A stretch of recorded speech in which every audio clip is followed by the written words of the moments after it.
warahmatullahi wabarakatuh.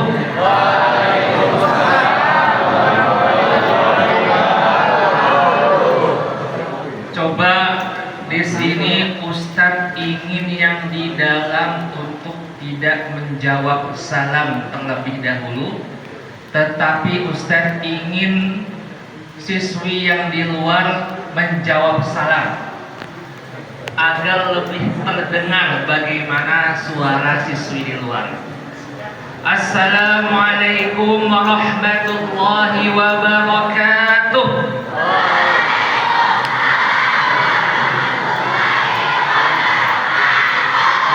Alhamdulillah dijawab dengan suara lantang walaupun ustaznya tidak terlihat.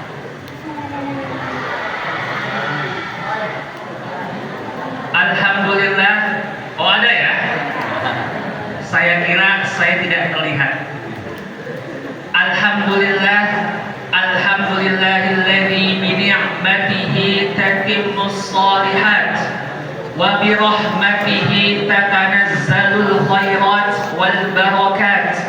Asyhadu an la ilaha illallah wahdahu la syarika lah wa asyhadu anna sayyidana Muhammadan abduhu wa rasuluhu la nabiyya wa la rasula ba'dah.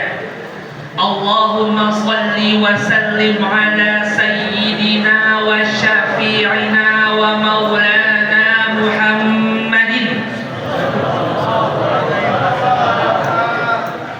Yang tidak jawab sholawat kepada Nabi, coba Ustadz ulangi lagi, karena sayang sekali pahala menjawab sholawat kepada Nabi itu sangat besar teman-teman. Ala Sayyidina Muhammad wa ala alihi wa ashabihi wa man sara ala nahjihi ila yaumil qiyamati wa ba'du. Yang kami hormati Bapak Kepala Sekolah SMK Negeri 1 Kota Tangerang, yang kami hormati para jajaran Wakil Kepala Sekolah SMK Negeri 1 Kota Tangerang, yang kami hormati para guru-guru, asatidzah dan ustadzah siang malam pagi petang mengajar siswa-siswi di sini, dan yang kami cintai adik-adik semua, anak-anak kita semua, siswa kelas 10 dan kelas 11 dari SMK Negeri 1 Tangerang yang dirahmati Allah Subhanahu wa Ta'ala. Pertama-tama dan yang paling utama, ada pepatah mengatakan tak kenal maka ta'aruf, ya. Tak kenal maka kita kenalan terlebih dahulu. Perkenalkan, kalau anak zaman sekarang Bapak Ibu, jika ingin memulai sebuah perkataan tidak memakai kata perkenalkan lagi, tapi menggunakan izin. Perkenalkan, nama saya Rafif Kamal. Domisili mana? Tinggal di Korea Selatan. Percaya? Tentu tidak. Saya tinggal di Kreo Selatan, nama sebuah kelurahan yang ada di Kecamatan Larangan, Kota Tangerang. Ada yang tahu Larangan di mana? Tahu? Orang Larangan, Bu? Oh, Insya Allah. Nanti kita satu rahim kali-kali, Bu. Yang mana orang Larangan ini suka dikecam oleh netizen. Ketika itu wali kota sebelumnya Bapak Arif mengadakan agenda sholawatan dengan judul Larangan Bersolawat. Kok orang bersolawat dilarang-larang, didukung oleh wali kota melarang sholawatan. Bukan seperti itu, karena nama kecamatannya adalah larangan. Dan juga orang larangan terkenal dengan orang yang krisis identitas. Mengapa bisa? Kita bersebelahan langsung dengan Jakarta Barat, Jakarta Selatan, dan Tangerang Selatan. Izin saya juga Bapak Ibu, saya TK di Jakarta Barat, SD di Tangerang Selatan, nikah sama orang Jakarta Selatan. Lebih dekat orang larangan untuk jogging ke GBK dibandingkan ke lapangan Banteng. Lebih dekat orang larangan untuk nongkrong di Blok M dibandingkan nongkrong di Tang City. Kita ke Tang City lebih jauh dibanding ke Blok M. Kita juga masih dapat Transjakarta dan juga Jaklingko Bapak Ibu, gitu ya. Jadi secara fisik kita Tangerang, KTP Tangerang, tapi secara identitas pergaulan Jakarta namun tidak diakui oleh Jakarta. Makanya orang larangan itu disebut krisis identitas. Bapak dan Ibu yang dirahmati Allah, izin juga saya dalam memberikan ceramah memiliki dua mode Bapak Ibu, mode umum dan mode khusus. Mode umum itu ketika saya menyampaikan kajian ke jamaah umum, bapak-bapak, ibu-ibu, nenek-nenek, kakek-kakek. Ada juga mode khusus. Mode khusus ini saya ketika menyampaikan kajian ke anak muda yang kadang mungkin, mohon maaf Bapak Ibu, mungkin Bapak Ibu tidak paham dengan beberapa kata yang saya katakan nanti. Dan insya Allah anak-anak sudah paham dengan apa yang saya katakan. Teman-teman yang dirahmati Allah Subhanahu wa Ta'ala, memulai materi kita pada kesempatan pagi yang berbahagia ini, duduk enak dia. Allah Subhanahu wa Ta'ala memberikan kita kunci sukses dalam menghadapi berbagai macam ujian. Dan itu Allah Ta'ala sebutkan dua kali ayatnya dalam surah Al-Baqarah. Dalam ayat yang pertama Allah Ta'ala berfirman, wasta'inu bis-sabri was-salah wa innaha lakabiratun illa 'alal khashi'in. Dan meminta pertolonganlah kalian kepada Allah dengan sabar dan sholat, dan sesungguhnya sholat itu merupakan perkara yang sulit kecuali bagi orang-orang yang khusyuk. Kemudian dalam ayat berikutnya Allah Ta'ala berfirman, ya ayyuhalladzina amanu ista'inu bis-sabri was-salah innallaha ma'as-sabirin, yang kurang lebih artinya sama. Dalam menafsirkan ayat ini, Al-Imam Qurtubi, saya ingin challenge kepada teman-teman semua, bawa HP tidak? Alhamdulillah. Tidak bisa mencontek ChatGPT, alhamdulillah. Kadang-kadang anak zaman sekarang Bapak Ibu terlihat pintar, tapi bisa kita cek ketika dia terlihat pintar bawa HP atau tidak. Kalau dia bawa HP berarti kepintarannya sedang dibantu ChatGPT atau Claude dan lain sebagainya. Tapi kalau tidak bawa HP, nah berarti ini paten sudah mengetahui sebelumnya. Ustadz ingin bertanya, Al-Imam Qurtubi merupakan seorang ulama yang berasal dari daerah mana? Ada yang tahu? Pasar Kemis, bukan?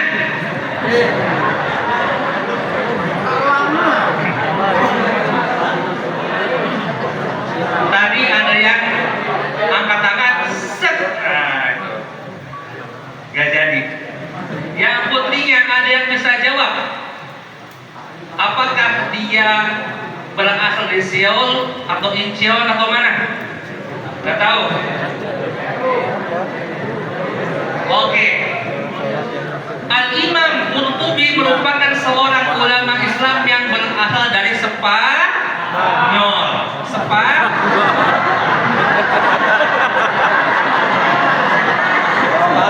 Sepatan ya Allah. Kita doakan semoga kedepannya ada ulama internasional yang berasal dari sepatan. Amin. Doa dulu ya. Kalau anak zaman sekarang bilang manifesting dulu, gitu kan. Oke. Kalau kita berbicara tentang Spanyol, biasanya yang kita kenal siapa? Pemain bola siapa asal Spanyol? Lamine Yamal. Ya. Dengan lagu andalannya IGB. Yang kedua, kalau yang suka nonton MotoGP, Spanyol paling jago siapa? Marc Marquez.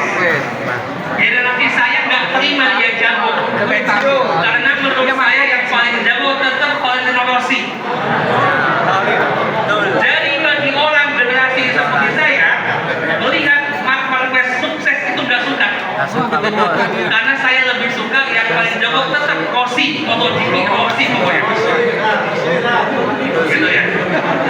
Kalau kita berbicara tentang di sini ada yang tahu main tenis ya? Spanyol siapa yang paling jago? Ada namanya Rafael Nadal. Tapi sekarang ada kelahiran 2003 sudah juara 7 Grand Slam, yaitu Carlos Alcaraz.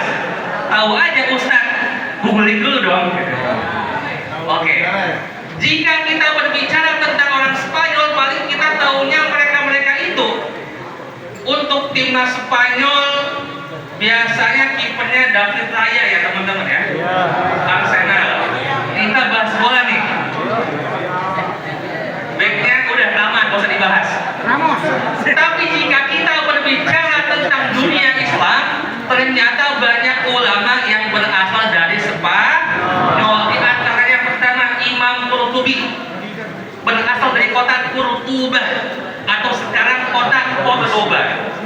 Ada juga kita mengenal Imam Ibnu Rushd Al-Hafidh, yang beliau merupakan pakar filsafat dan juga pakar syariah, mengarang kitab Bidayatul Mujtahid wa Nihayatul Muqtasid, yang mana merupakan kitab perbandingan mazhab dan itu ditulis oleh orang Spanyol. Ada juga Ibnu Firnas dan banyak ulama lainnya yang kita tidak kenal, padahal mereka orang Spanyol.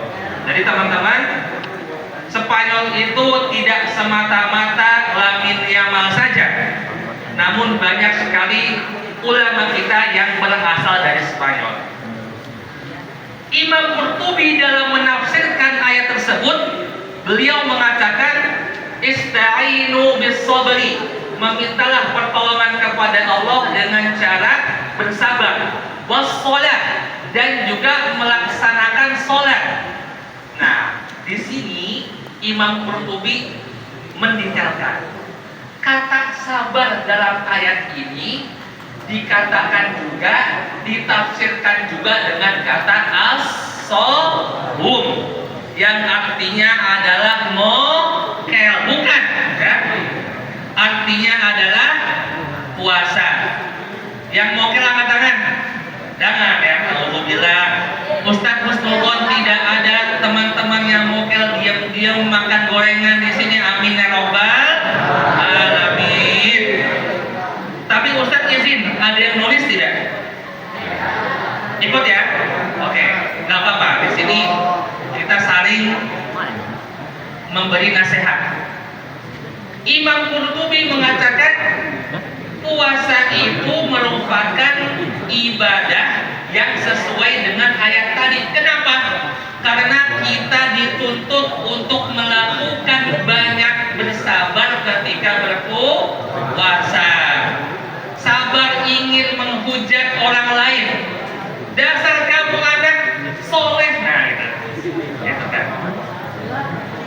Yang tadinya kita ingin menghina, kita tahan. Dan juga Ustaz melihat orang Indonesia sepertinya puasanya bermasalah di awal Ramadan. Kenapa? Karena kita awal Ramadan kemarin sedang menghina netizen Korea. Gitu kan. siapa yang ikut-ikutan berantem Asia Tenggara lawan Korea? Siapa ikutan? I don't speak English. Teman-teman, itu merupakan hal yang bisa merusak puasa jika kita tidak menjaga lisan kita. Yang kedua, ketika puasa kita dituntut untuk menjaga mata kita. Nah, makanya kadang-kadang Ustadz juga memberikan tantangan kepada teman-teman. Coba cek FYP TikTok masing-masing isinya apaan.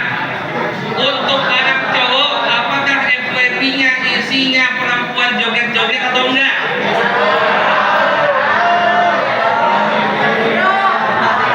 Sama juga ya, perempuan juga ya. Apakah isi FYP-nya asrama putra semua atau tidak? Ustadz enggak, saya mah isinya aman Ustadz. Lagi puasa isi FYP saya mukbang semuanya Ustadz. Gitu ya. Mukbang, review makanan, top 5 jajanan di pasar lama katanya. Itu isi FYP saya. Kemudian ketika berpuasa Allah menuntut kita untuk apa? Untuk memperbanyak amalan. Ya Ustaz gimana? Namanya mobil tuh kan butuh bensin nih. Bensin digunakan agar mobil ini dapat berjalan jauh secara optimal. Nah ini puasa bensin kita dikit, makanan yang kita konsumsi dikit, tapi kok kita malah Allah anjurkan untuk memperbanyak amalan. Ini nggak logika gitu ya. Ini nggak masuk akal Ustaz. Kan kalau kita memperbanyak amalan, makannya juga banyak gitu kan. Nah ini merupakan sebuah ujian yang Allah berikan kepada kita. Karena sesungguhnya di bulan Ramadan ini Allah Ta'ala akan melipat gandakan segala amalan yang kita laksanakan. Baik adik-adik yang dirahmati Allah Subhanahu wa Ta'ala, lalu apa kaitannya Ustaz jika kita menghadapi sebuah masalah, kemudian kita bersabar, berpuasa dan juga memperbanyak sholat? Apakah masalah kita otomatis selesai kalau kita perbanyak puasa dan sholat? Jawabannya tidak otomatis selesai. Bayangkan teman-teman mungkin ada yang punya hutang dengan nominal 200.000 rupiah contoh. Yang nyebut temennya itu yang hutang kalian. Oke. Punya hutang 200.000, utangnya buat top up diamond, ya Allah.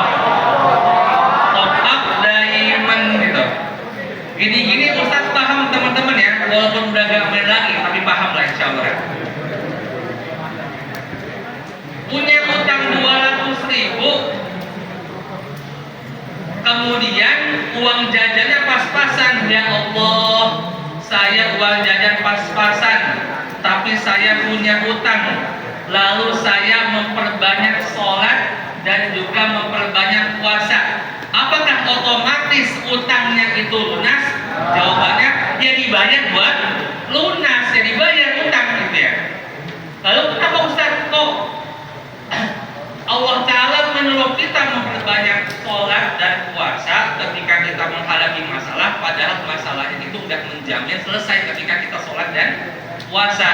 Jawabannya adalah sholat dan puasa merupakan langkah pertama, ikhtiar awal yang harus kita lakukan jika Allah memberikan kepada kita berbagai macam ujian.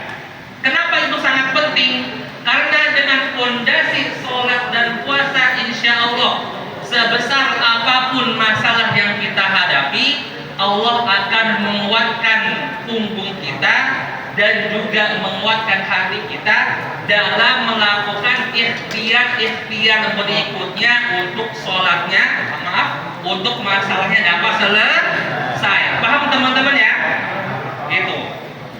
Jadi Ustaz ingin curhat teman-teman. Di sini siapa yang habis lulus ingin langsung kerja, angkat tangan. Oke. Barakallahu fikum. Ingin kuliah. Ingin kuliah sambil kerja. Langsung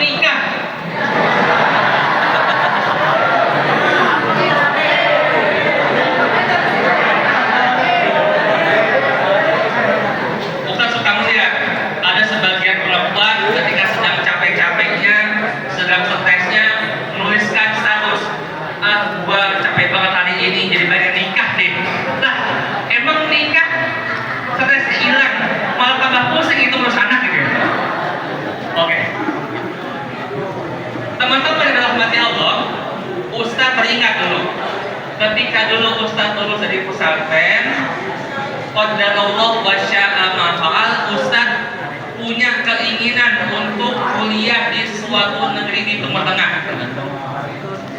Tetapi saat itu Allah uji orang tua Ustaz dengan apa? Dengan uang yang Allah titipkan kepada orang tua Ustaz itu Allah ambil seleb, gitu kan. Jadi ketika itu Ustaz merasakan bagaimana dulu ketika SMA itu bisa jajan, tapi pas lulus SMA gak bisa jajan.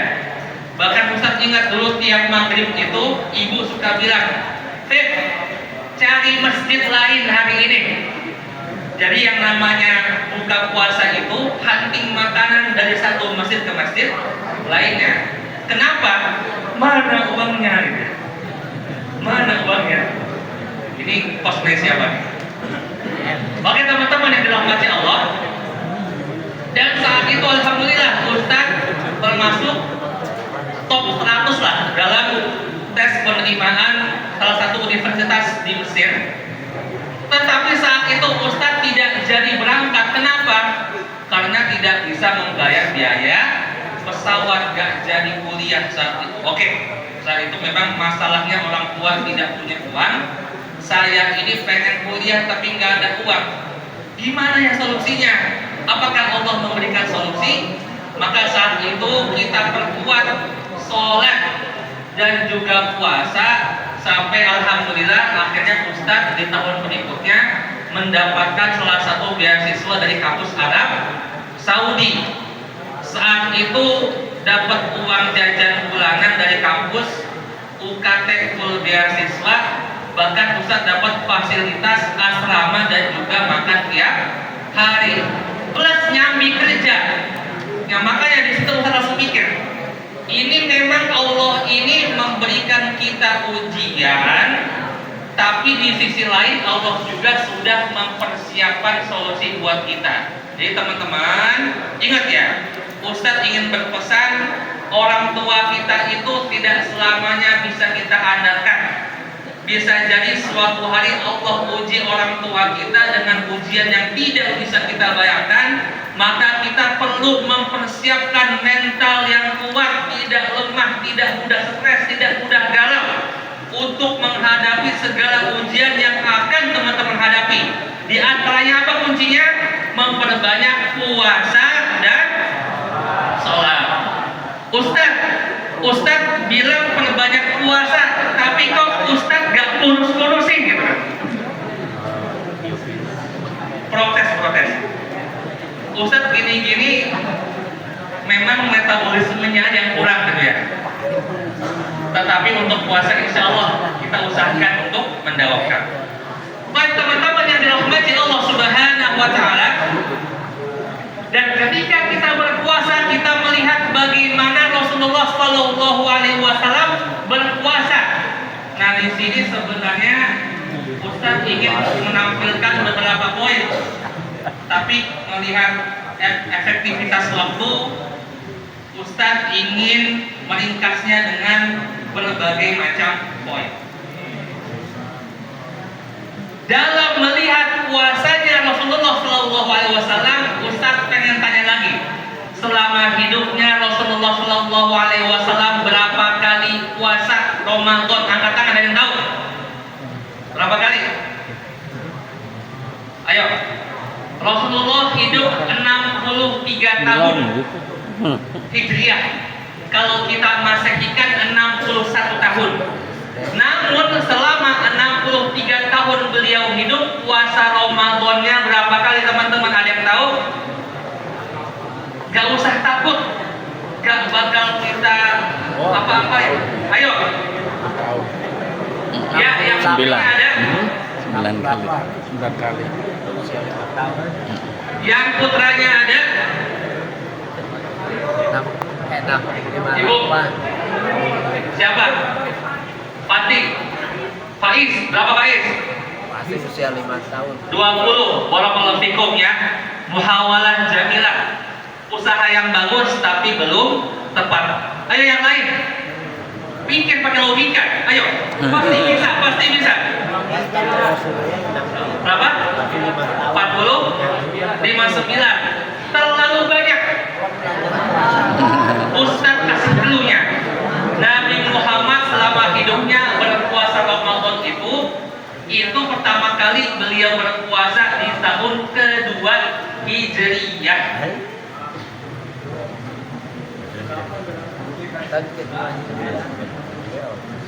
Ada yang tahu? Dan beliau wafat kurang lebih di tahun 11, tinggal dikurang aja tuh 9. Angkat tangan yang berani. Angkat tangan, berapa? Kebanyakan ya? 9, oke, maju. Oke. Maju. Ya. Siapa namanya? Atta. Hah? Atta Halilintar kan? Oke. Atta Rafi Al-Ghifari. Jawabannya berapa? 9, Pak. Tahu dari mana? Nah, itu 11 dikurang 2. Oke ya. Pikir pakai logika gitu kan. Udah. Nah di sini Ustaz ada sedikit hadiah, tapi hadiahnya nggak boleh dimakan. Hadiahnya sederhana aja ya. Tugas satu. Oke. Ustaz kasih duit. Nah, Lan. coklat ini. Oke, nanti jangan dimakan sekarang ya. Oke. Ada. Oke. Ada banyak teman-teman. Itu kebetulan Ustaz kemarin pekan lalu dari Malaysia gitu kan. Cari oleh-oleh apaan nih? Weh, ada duit banyak dari coklat. Lumayan tuh buat oleh-oleh. Kalau ada acara sanlan, ada acara iktikaf itu bisa diberikan ke jamaah. Tapi teman-teman yang dirahmati Allah Subhanahu wa taala, dan juga Rasulullah Shallallahu alaihi wasallam bersabda, "Ragima an furujulin," betapa ruginya seseorang dakhala alaihi Ramadan, masuk kepadanya bulan Ramadan, tsumman salah, kemudian bulan Ramadan ini pergi begitu saja, qabla an yughfarolah, sebelum Allah Ta'ala mengampuni dosanya. Jadi teman-teman, yang namanya rugi itu bukan berarti gacha nggak dapat skin kolektor, bukan. Yang namanya rugi itu bukan berarti tidak mendapatkan promo sunscreen yang ingin kita dapatkan. Yang namanya rugi itu bukan berarti uang THR kurang, rugi nggak?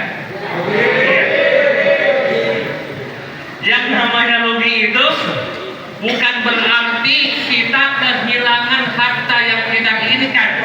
Namun yang namanya kerugian menurut sabda Nabi Muhammad SAW itu orang yang masuk bulan Ramadan tapi dosanya masih banyak. Padahal sekarang Allah sedang melakukan flash sale pengampunan dosa, lagi promo gitu kan. Yang biasanya Allah Subhanahu wa taala turun ke bumi di sepertiga malam terakhir, khusus di bulan Ramadan Allah perpanjang menjadi 2/3 malam terakhir. Yang biasanya kita beramal dihitung 1, namun di bulan Ramadan Allah Ta'ala hitung berlipat ganda. Dan inilah mengapa teman-teman jangan lupa pas habis tarawih berdoa, Allahumma innaka afuwun tuhibbul afwa. Oke, Ustaz challenge.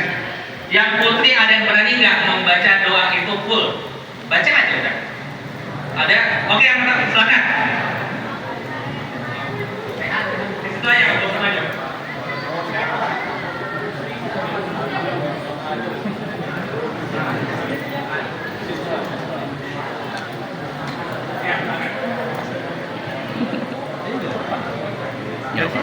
Bismillahirrahmanirrahim. Allahumma innaka afuwun tuhibbul afwa fa'fu anni.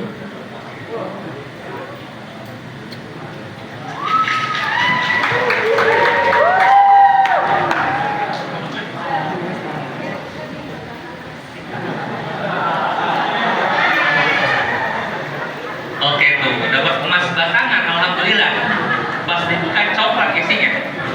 Gitu. Jadi di sini Ustaz pengen teman-teman berani aja gitu ya. Salah benar bodoh amat, kita ini sebagai pelajar.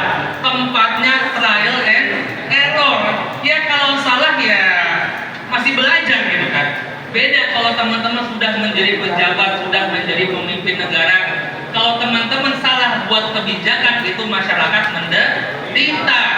Tapi kalau sekarang teman-teman masih pelajar, ada salah satu dua, ya nggak apa-apa gitu ya. Jadi jangan takut salah. Ustadz, saya takut salah karena salah dikit biasanya dimarahin orang tua. Ya gimana tuh? Nah ini memang teman-teman, untuk konteks pembelajaran memang sebagiannya ada yang trauma ketika berbuat salah. Traumanya karena di rumah salah dikit kena pecut gitu kan. Tapi nggak apa-apa, ini kan kita sedang langkah menuntut ilmu, tidak apa-apa kalau ada yang salah.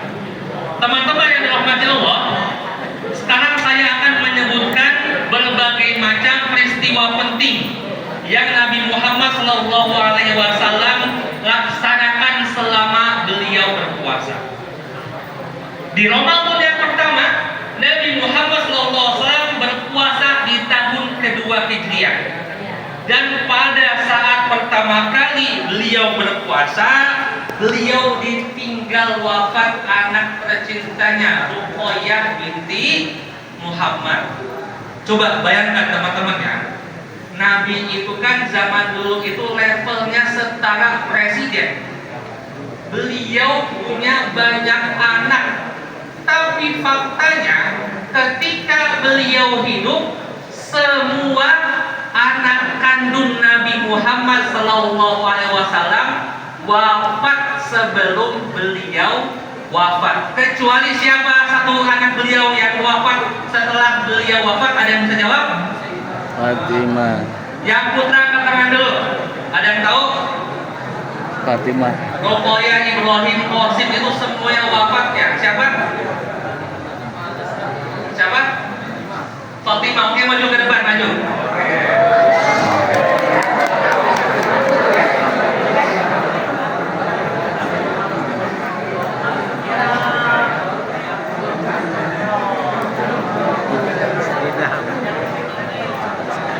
Siapa namanya? Hafid Abdul Rahman. Kelas 11, kelas 10? Kelas 11. Domisili mana? Gondrong. Oke. Biasanya itu lagi naik mobil, masuk tol awal-awal rambutnya, keluar tol udah mencirat gitu kan. Itu nama daerah. Silakan.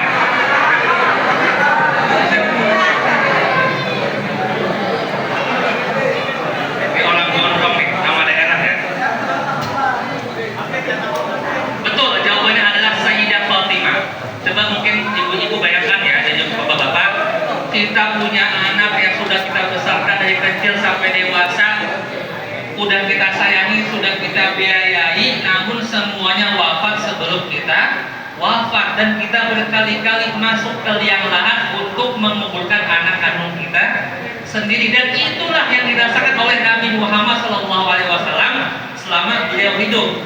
Pertanyaannya, jadi Nabi mudah atau mudah? Sulit ya. Di keluarganya saja udah ada ujian. Apalagi kemarin viral teman-teman, ada artis yang mau wafat, siapa? Vidi Aldiano gitu kan. Saya suka berdebat sama murid. Biasanya orang seumuran saya bilang Vidi itu penyanyi. Murid bilang, bukan Ustaz, Vidi itu yang suka podcast. Enggak penyanyi, enggak yang podcast gitu. Jadi emang anak-anak zaman sekarang nggak kebayang Vidi itu penyanyi. Di otak mereka itu Vidi itu adalah orang yang suka podcast dengan Deddy Corbuzier. Orang seorang ibu-ibu bilangnya Vidi ya penyanyi gitu. Gitu ya. Dalam kasus beliau kita bisa melihat punya orang tua yang masya Allah.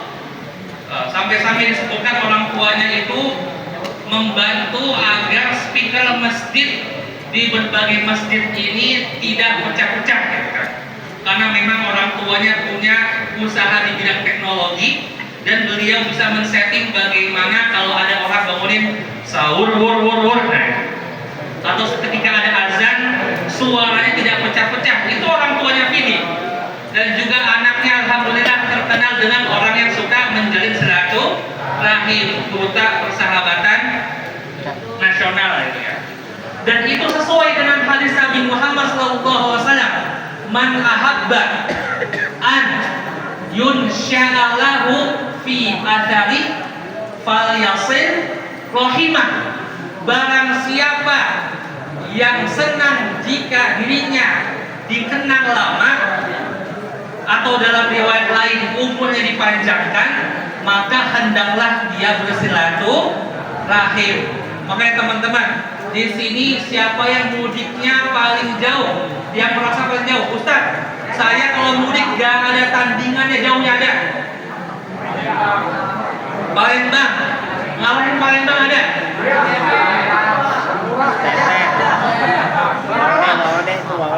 Palembang, yang ngalahin Palembang ada. Padang, oke. Orang awal. Ada lagi. Papua, mana Papua? Nggak ada. Zimbabwe ada. Ada Pak, ada. Ada Papua. Benar. Ada. Oke. Nah itu, ketika kita melakukan mudik itu merupakan salah satu wasilah untuk kita memperpanjang usia kita. Dalam konteks adalah orang-orang mengenal kita yang gemar menjalin silaturahim. Soalnya Bu izin ya, ini kita juga kan pengalaman bawa anak. Biasanya anak-anak kalau dibawa mudik, diajak ke rumah saudara, bawaannya males, jalan lagi gitu kan. Nah teman-teman jangan berpikiran seperti itu. Karena nanti ketika mudik itu merupakan perjalanan dapat menjalankan hadis Nabi Muhammad dalam memperpanjang silaturahim. Kemudian di tahun kedua Hijriah, Rasulullah SAW pertama kali melakukan perang Badar al-Kubra, yang mana saat itu berapa jumlah pasukan umat Islam? Anak putih yang tahu? Berapa jumlah pasukan kaum muslimin? Ada yang tahu? Angkanya angka cantik teman-teman. 313. 6, 7 Anak putri. Berapa? 313. Oke, silakan maju ya. Bagi dua ya. Itu Ustaz pernah lihat ya teman-teman. Ini 6, 7 bermasalah. Dalam sebuah restoran ada namanya nomor urut gitu kan, 1 sampai sekian. Ada anak muda kumpul buat nungguin petugas restorannya manggil angka 67. Nanti ketika antrian nomor 67, 6, 7. Aneh banget tuh. Itu mungkin ibu nggak paham ya. Ini kelakuan bocah-bocah nih. Oke, siapa namanya? Malvin Oktahir. Hah? Malvin. Oh, bukan Delvin iPhone 17 Pro Max bukan? Oke. Asal mana?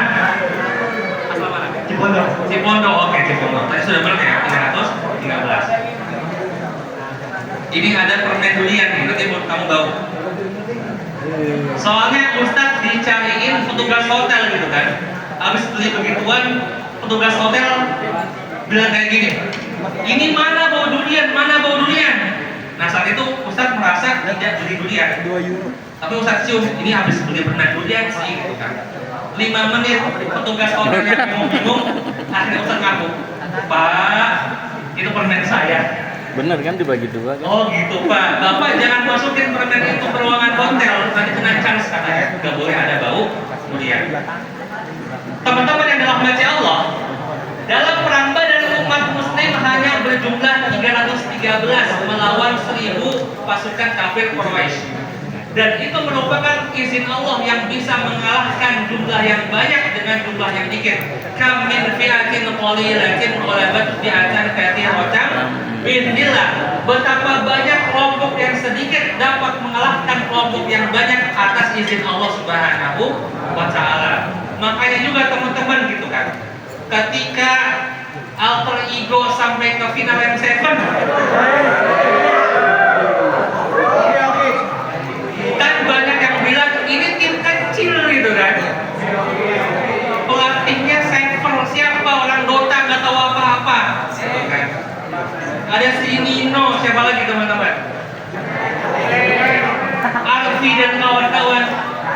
tapi bisa mengalahkan SRG dan TL liquid RTH ya. Ini itu kan contoh sesuatu yang kecil bisa mengalahkan yang besar. Kalau Ustaz paham sih, ya paham dong.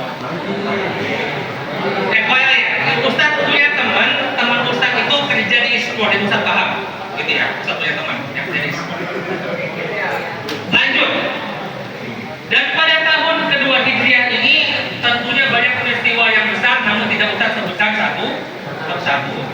Dan kemudian kita berpindah ke Ramadan keempatnya Rasulullah di tahun kelima Hijriah.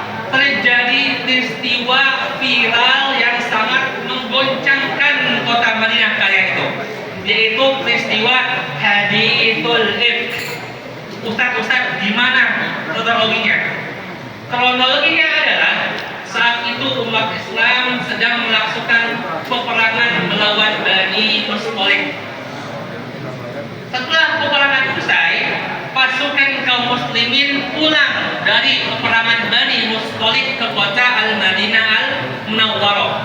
Di tengah perjalanan, umat Islam kebetulan membawa Sayyidah Aisyah dalam pasukannya. Tetapi Aisyah ini kan seorang istri yang langsing Bapak Ibu, gitu ya. Jadi ketika beliau naik onta, kebetulan ontanya itu ketutupan. Teman-teman tahu drama Cina?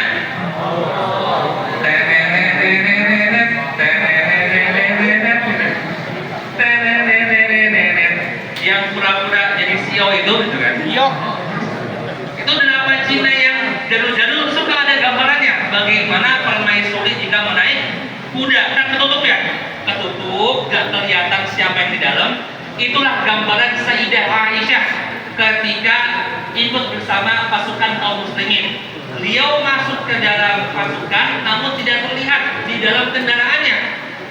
Dan juga beliau badannya kurus. Suatu saat beliau merasa gelang beliau jatuh. Lalu beliau berinisiatif turun dari unta mencari gelang yang jatuh. Kebetulan karena memang beliau langsing, jadi yang bawa untanya juga tidak menyadari Aisyah itu sudah turun dari unta. Ditinggalkanlah Aisyah begitu saja mencari kalungnya, sampai-sampai akhirnya Aisyah ketinggalan rombongan. Tersesat sendirian di tengah gurun, Aisyah akhirnya ketemu dengan seorang sahabat yang bertugas untuk sweeping. Nah, di sini Ustaz pengen tanya. Di sini ada yang pernah naik gunung angkat tangan? Apa? Naik bukit nggak? Sentul ada? Ada nggak? Roblox. Oke. Ustaz samit daun 21 kali. Dulu ya. Gampang daun ya. Tapi sekarang Roblox udah nggak laku ya. Udah sepi. Karena istrinya itu match gak ngotak, obstacle-nya susah-susah gitu kan. Udah gak ngotak sekarang. Padahal dulu itu merupakan hal yang paling asik, game yang paling viral. Kembali ke pembahasan. Biasanya ketika orang naik gunung itu kan yang paling belakang bertugas untuk sweeping, mencari teman-teman yang ketinggalan. Begitu juga ketika Aisyah sedang menuju kota Madinah. Saat itu di pasukan kaum muslimin ada seorang sahabat yang bertugas untuk sweeping, dan beliau menemukan Aisyah sendirian, maka beliau berinisiatif mengajak Aisyah pulang dan menaiki kuda beliau sampai kota Madinah. Sampai sini aman nggak teman-teman? Aman kan? Orang baik mau bantuin istrinya presiden, yaitu Aisyah, untuk pulang ke Madinah. Tapi ternyata para kaum munafikin suka ngolah gitu ya, ngolah peristiwa tersebut. Diolah dengan apa? Diolah dengan fitnah yang mengatakan kamu lihat gak? Itu ada Aisyah pulang berduaan sama cowok. Itu kalau nggak check in di Oyo apa itu? Itu kalau nggak ABCD apa itu gitu kan? Dan itu merupakan fitnah yang disebarkan oleh kaum munafikin, di antaranya adalah Abdullah Abdullah bin Ubay bin Salul yang mereka menyebarkan fitnah yang tidak-tidak terhadap Sayyidah Aisyah.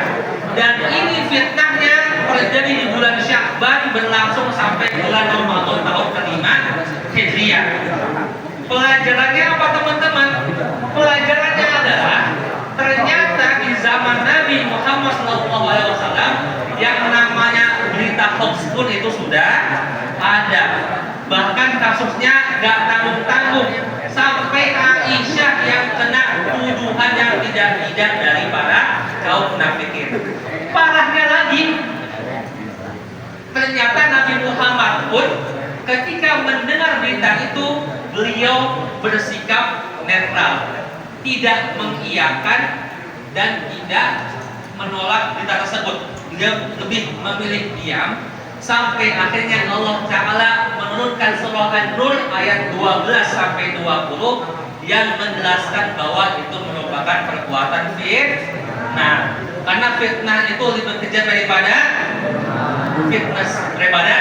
pembunuhan. Tapi teman-teman, fitnah lebih kejam daripada pembunuhan ini secara tafsir salah ya, tapi tidak kita bahas karena memang secara bahasa Arab kata fitnah itu berbeda dengan bahasa Indonesia, tapi nggak kita bahas. Kita berlanjut saja jalan-jalan dengan kehidupan Nabi di Ramadan kelima dan Rasulullah SAW beliau mengalami kekeringan dan memimpin sholat istisqa untuk meminta hujan dari tahun ke-6 Hijriah. Kemudian tahun ke-7 Ramadan beliau atau tahun ke-8 Hijriah beliau melakukan peperangan yang gak perang. Maksudnya gimana Ustaz? Nabi Muhammad bersama pasukannya menuju sebuah kota untuk menyerang kota tersebut, tapi penduduk kota tersebut tidak berani melawan dan langsung menyerah. Peristiwa apakah itu? Ada yang tahu? Ada yang putih? Ada yang tahu? Fatul Mekah. Terjadi di bulan Ramadan. Peristiwa pembebasan sebuah kota tanpa perlawanan. Istilahnya F. Ayo yang putih, Ustaz pengen yang putih nih. Ada angkat tangan? Nggak kelihatan ya Ustaz? Ada Bu yang angkat tangan? Ayo, tidak usah takut. Tidak bakal Ustaz penggal. Nah, oke. Silakan.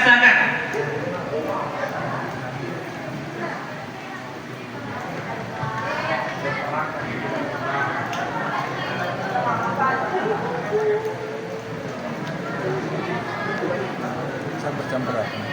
Jam 11 schedule-nya. Fatul Mekah.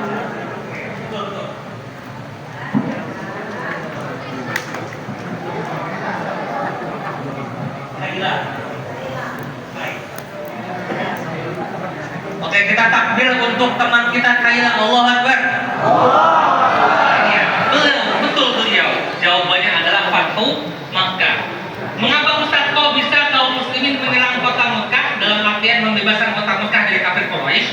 Tapi kafir Quraisy tidak berani melawan karena memang pada dasarnya saat itu ada perjanjian Hudaybiyah yang mana antara kafir Quraisy dan juga penduduk kota Madinah, yaitu pasukan Nabi Muhammad, tidak boleh saling menyerang. Tapi orang Mekah ini melanggar janji dilanggar, umat Nabi Muhammad bersikap tegas dan langsung menyerang kota Mekah. Dan itu terjadi di bulan Ramadan pada tahun ke-8 Hijriah. Kemudian di tahun ke-8 Ramadan beliau atau tahun ke-9 Hijriah, beliau mendapati banyak tamu yang datang ke kota Madinah. Ini merupakan Ramadan ke-8 tahun ke-9 Hijriah. Dan ini dinamakan dengan Amul Wufud, tahun kedatangan. Ketika itu para utusan dari berbagai macam negara datang ke kota Madinah untuk mempelajari Islam langsung dari Rasulullah SAW. Dan itu disebutkan dalam surah An-Nasr ingin men-challenge ya. Siapa yang berani membaca surat An-Nasr di depan? Ayo. Cuma 3 ayat. Cuma 3 ayat.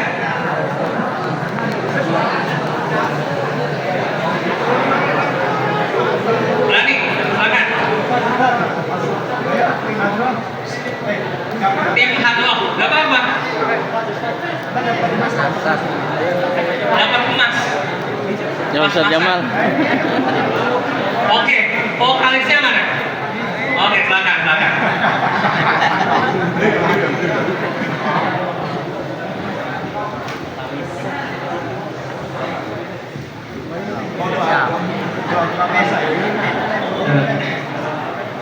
أعوذ بالله من الشيطان الرجيم بسم الله الرحمن الرحيم إنا أعطيناك الكوثر Baca.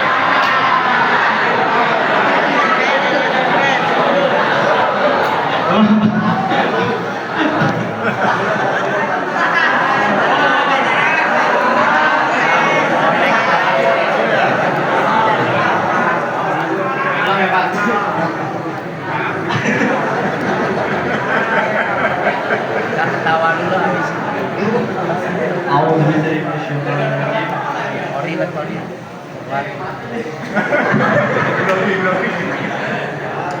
بسم الله الرحمن الرحيم إذا جاء نصر الله والفتح ورأيت الناس يدخلون في دين الله أفواجا فسبح بحمد ربك واستغفر إنه كان توابا. Namanya siapa? Effendi Pak. Effendi, Barakalfik ya. Ini hadiahnya double ya. Satu karena berani, satu lagi karena grogi ya. Double, apa? Double ya. Oke. Ini beliau artis nggak di sekolah? Biasanya yang tampil-tampil itu kan ketua OSIS atau vokalis hadroh itu biasanya kayak kakek. Kamu tahu kakek nggak?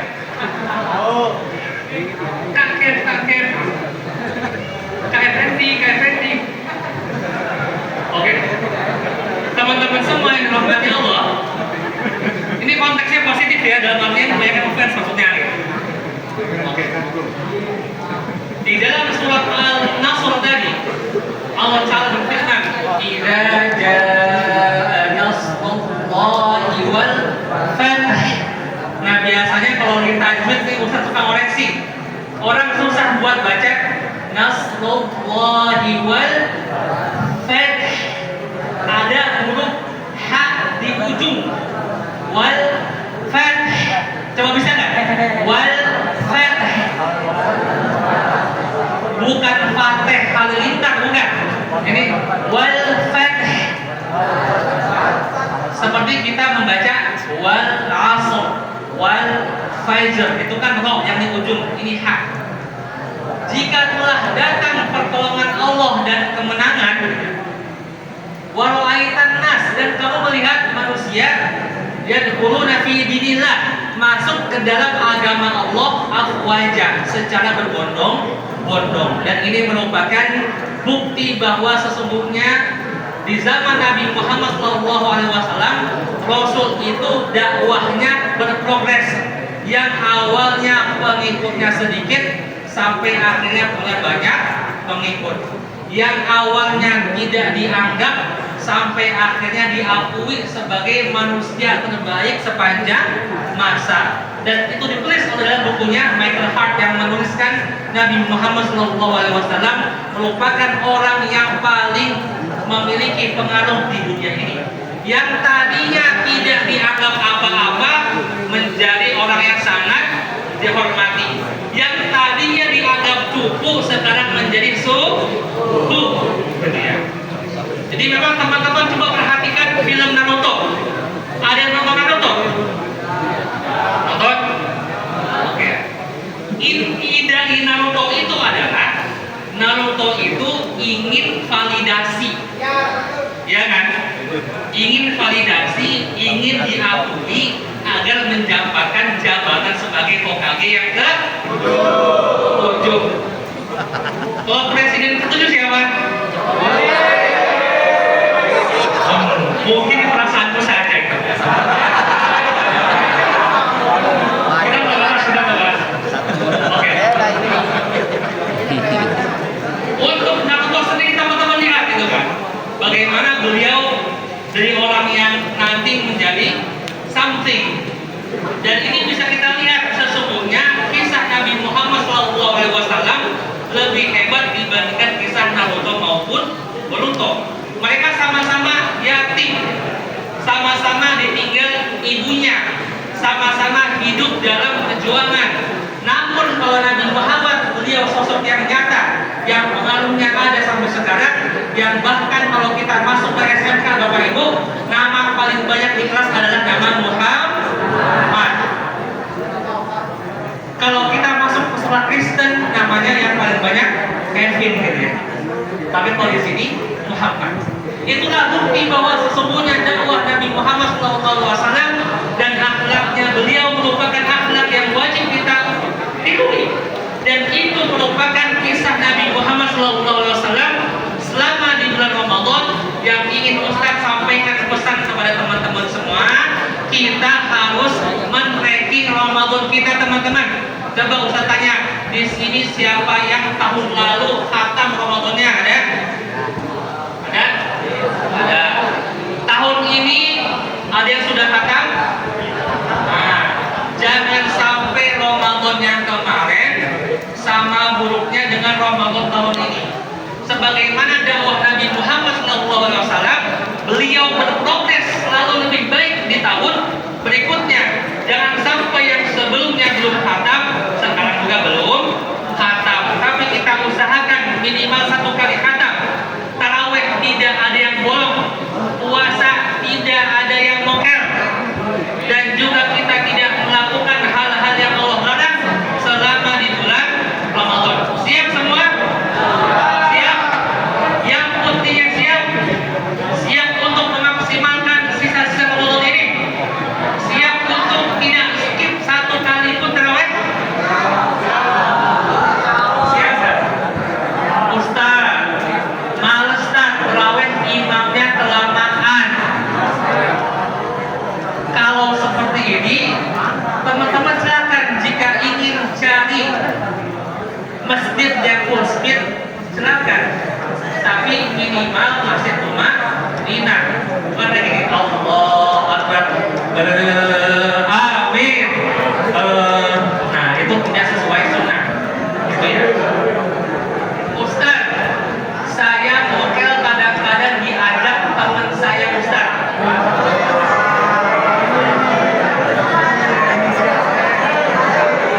Ayolah, makan dikit dulu gitu ya.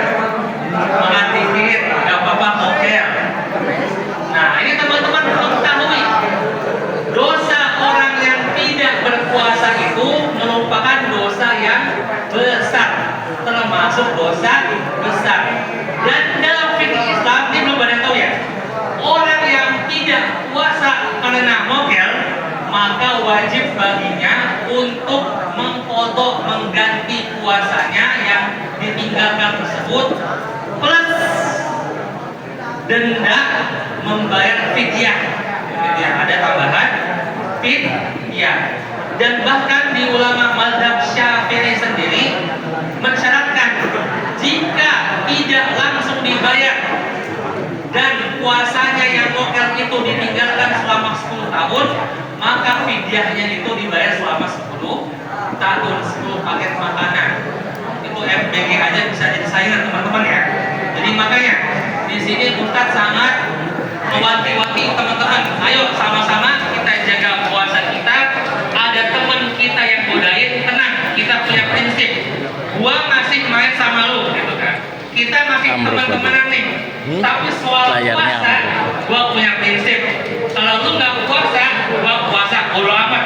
Mau lu goda sebagaimanapun, kita tetap puasa. Dan berikutnya biasanya Pas lagi buka puasa, Ustaz perhatikan banyak yang skip sholat maghrib dan isya berjamaah. Ini sayang teman-teman. Kenapa? Karena pahala isya dan maghrib berjamaah itu jauh lebih besar dibanding pahala sholat tarawih berjamaah. Ustaz, kenapa kita suka skip maghrib dan isya? Karena kita kelamaan buat velocity Ustaz, atau kelamaan buat video bukber. Biasanya Ustaz melihat tiap tahun itu punya tren TikTok masing-masing dalam buka puasa. Kita pengen mengisi FYP kita dengan tag tersebut. Apakah boleh? Boleh saja, tidak ada larangannya. Namun teman-teman harus memperhatikan jangan sampai skip maghrib dan isya berjamaah. Baik teman-teman, sekian yang dapat disampaikan. Sebelum Ustaz akhiri, Ustaz ingin memberikan satu pertanyaan lagi. Dan ini bebas, siapa saja yang bisa menjawab angkat tangan. Pertanyaan dari Ustaz adalah, ketika Aisyah mengalami peristiwa hadithul ifk, peristiwa fitnah yang tadi, saat itu umat Islam perangnya lawan apa? Ayo, Bani apa tadi? Oke, yang kemudian apa? Bani Israel, bukan? Tahu? Ya. Bani Quraisy, bukan? Oke, maju, belakang maju. Bani Musthalib ya. Oke. Siapa namanya? Muhammad? Rahil Sabili. Oke, sip. Barakallahu fiik ya, ini kaget kita nih, Masya Allah. Oke, barakallahu fiik. Ya, kita cukupkan penyampaiannya pada kesempatan pagi hari ini. Semoga apa yang disampaikan dapat bermanfaat bagi teman-teman semua dan juga dapat menyemangati teman-teman semua untuk lebih maksimal lagi menjalani ibadah di bulan Ramadan. Amin ya rabbal alamin. Izin Bapak Ibu, saya itu biasanya kadang-kadang ada main gamesnya gitu kan. Tapi saya melihat ini tempatnya belum mendukung, jadi gamesnya enggak jadi saya mainin. Soalnya biasanya yang enak itu kalau satu ruangan digabung. Tapi pada Allah ini memang belum bisa satu ruangan. Jadi gamesnya mohon maaf tidak usah mainkan. Dan semoga Allah Ta'ala mempertemukan kita lagi ke depannya, amin. Reunian lagi kita di surga Firdaus, amin ya rabbal alamin. Wabillahi taufiq wal hidayah wal ridha wal inayah. Assalamualaikum warahmatullahi wabarakatuh.